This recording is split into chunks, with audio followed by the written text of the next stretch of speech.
Due to our broken world, pain and suffering is something that unfortunately we all must face in this life.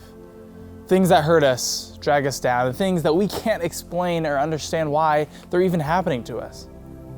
Now, I hope you're not currently going through one of these low seasons of pain and suffering, but I'm sure you've been through one and know exactly what I'm talking about.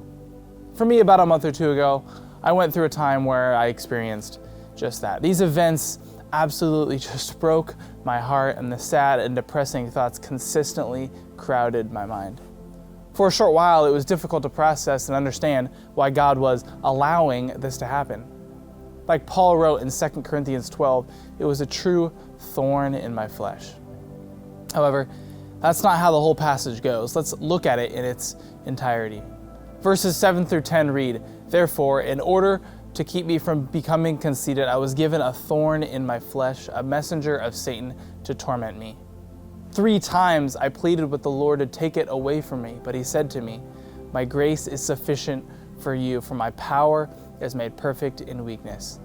Therefore I will boast all the more gladly about my weaknesses, so that Christ's power may rest on me.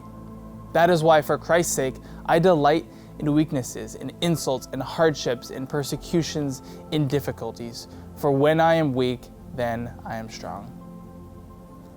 Paul writes about this thorn that is something painful and persistent, something that I was experiencing, and I'm sure a lot of you guys have experienced as well. Like Paul, I begged for God to remove it.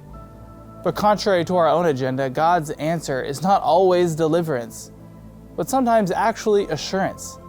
This passage shows we may need to look at our struggles in a different way. A lot of the time we see weakness as an obstacle to faith, or something that we need to overcome before God can actually use us. However, the truth is actually the opposite. Our weakness can become the very place where God's power is most clearly displayed.